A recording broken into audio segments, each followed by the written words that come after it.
নমস্কাৰ বন্ধুসকল, আগতে নতুন ভিডিঅ' লৈ মই আপোনালোকৰ মাজলৈ আহিছোঁ। আপোনালোকে চাই আছে মোৰ চেনেল মিষ্টাৰ বন্ধুসকল। আপোনালোকে মোক কালিৰ পৰা বহুত কমেণ্ট কৰি কৈ আছে যে গোৱালপাৰাৰ যিখন লটাৰী খেল হৈ গ'ল, সেই লটাৰী খেলখনত সম্পূৰ্ণ ফ্ৰড হৈছে। মই আপোনালোকক এই লটাৰী খেলখন সঁচাকৈ ফ্ৰড হৈছে নে নাই হোৱা, আৰু 22 তাৰিখে যিখন ওদালগুৰি লটাৰী খেল আছে, সেই লটাৰী খেলখনৰ বিষয়ে বহু কথা মই আপোনালোকক জনাম। কিন্তু তাৰ আগতে আপোনালোক যদি মোৰ চেনেলত নতুনকৈ আহিছে তেনেহ'লে মোৰ চেনেলটো ছাবস্ক্ৰাইব কৰি লওক আৰু ভিডিঅ'টো অকণো স্কিপ নকৰাকৈ চাই যাব, তেতিয়াহে আপোনালোকে সকলোখিনি কথা বুজি পাব। বন্ধুসকল, আপোনালোকে মোক বহুত কমেণ্ট কৰি কৈ আছে যে ওদালগুৰিৰ লটাৰী খেলখনত বহুত ফ্ৰড হৈছে। মই আপোনালোকক এতিয়া সেই খেলখনৰ বিষয়ে অলপ কথা ক'বলৈ ওলাইছোঁ। আপোনালোকেতো জানেই যে ওদালগুৰিৰ লটাৰী খেলখন বহুত আগতেই হ'বলগীয়া আছিল, আৰু তাৰ পাছতেই কমিটিৰ মানুহে এটা ডিচিশ্যন লৈছিলে যে 16 তাৰিখে এই লটাৰী খেলখন খেলোৱা হ'ব, আৰু আমাৰ অসমত নহয় মেঘালয়ত গৈ এই খেলখন খেলোৱা হ'ব। সকলোখিনি ঠিকেই আছিল, কিন্তু আমি এটা কথা দেখিবলৈ পাইছোঁ যে এই লটাৰী খেলখন খেলোৱাৰ সময়ত কোনো আমি অডিয়েঞ্চ দেখা পোৱা নাই। আৰু সকলোতকৈ ডাঙৰ কথাটো হ'ল কি, দুটা প্ৰাইজৰ উইনিং নাম্বাৰ প্ৰায় একেই মানে সম্পূৰ্ণ একেই। গতিকে আমি ভাবোঁ এই খেলখনত বহুতো ফ্ৰড হৈছে। আৰু এটা কথা বন্ধুসকল, আপোনালোকে মোক বহুত কমেণ্ট কৰি কৈছিল যে এই খেলখনৰ আমাক সম্পূৰ্ণ ৰিজাল্ট লাগে। গতিকে মই আপোনালোকৰ বাবে এই ৰিজাল্টটো প্ৰস্তুত কৰিলোঁ, যিটো মই আগৰ ভিডিঅ'ত আপোনালোকক দিছোঁ। আপোনালোকে নিজে চাওক যে এই খেলখনত ফ্ৰড হৈছে নাই, কাৰণ আমি সকলোৱে দেখিবলৈ পাইছোঁ যে দুটা প্ৰাইজৰ উইনিং নাম্বাৰ একেই। বন্ধুসকল, এইখিনিতে মই আপোনালোকক আৰু এটা কথা কৈ থওঁ।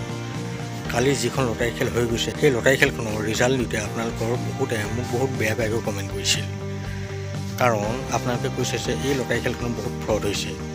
বন্ধুসকল, মই আপোনালোকক কাকো কোৱা নাই যে আপোনালোকে অসমৰ লটাৰীৰ টিকট কিনক। আপোনালোকে কোনেও ক'ব নোৱাৰে মই এইটো কথা কৈছোঁ বুলি।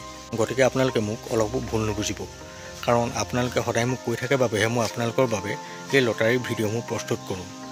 মই কোনো এজেণ্ট নহয় বা কোনো মই কমিটিৰ মানুহো নহয়, কিন্তু আপোনালোকৰ সুবিধাৰ বাবেহে মই এই ভিডিঅ'বিলাক প্ৰস্তুত কৰোঁ। বন্ধুসকল, এতিয়া যাওঁ আচল কথা মাজলৈ। আপোনালোকেতো জানেই যে 22 তাৰিখে ওদালগুৰিত এখন লটাৰী খেল হোৱাৰ কথা আছে। আপোনালোকৰ বহুতেই হয়তো এই খেলখনত বহুত টিকট লৈছে, আৰু মই ভাবোঁ আপোনালোকৰ যদি ভাগ্য ভাল হয় তেনেহ'লে আপোনালোকেও এই খেলখনত নিশ্চয় কিবা এটা ভাল উপহাৰ লাভ কৰিব পাৰিব, কাৰণ এই খেলখনত বহুতো লাখটকীয়া বাহন আছে।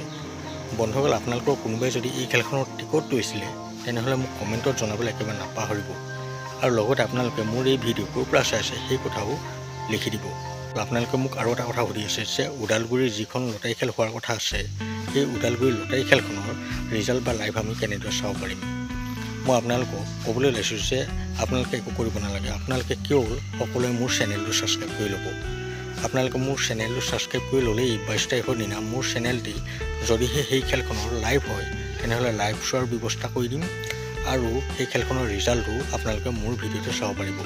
কিন্তু এটা কথা মই আপোনালোকক এতিয়া কৈ থওঁ যে মই কোনো আপোনালোকক আশা দিয়া নাই যে এই খেলখনৰ সম্পূৰ্ণ ৰিজাল্ট বা লাইভ মই সেইদিনাই দিব পাৰিম, কাৰণ আজিকালি খেলবিলাক যি হৈ আছে, যিদিনাখনি খেল আৰম্ভ হ'ব সেইদিনাখনিহে ক'ব পৰা যাব যে আজি এই খেলখন হ'বনে নহয়।